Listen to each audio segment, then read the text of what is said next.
Now let's turn our attention to a question from a listener in Leeds, Alabama, who writes, "Could you please explain if the story of the rich man and Lazarus found in Luke chapter 16 is a parable or a true story?" May I say this, that the parables of the Lord Jesus, these stories that he told, I believe that he took them from real life.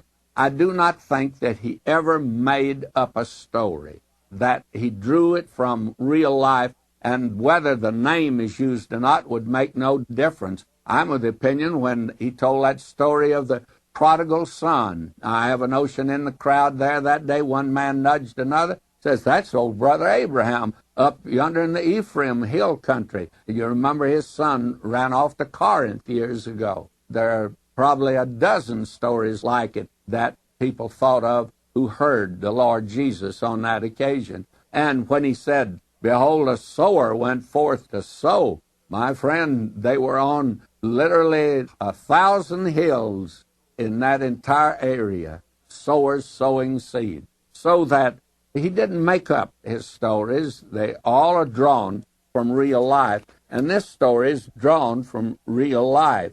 And this part is disturbed about the fact that someone has made the statement that hellfire here only means some pain and more pain and more pain. May I say to you that I think that you'll do well to keep it literal when it says that he was suffering and that he wanted somebody to come and help him. It means he was in real difficulty.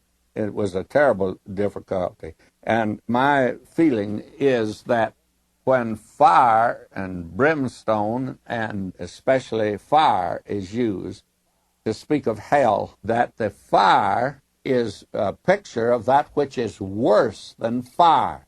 I believe there'd be many people in hell wish that it was a literal fire, because I think that the suffering that can come to the mind and to the heart, or suffering of it might have been, just think what that will mean in the heart and life.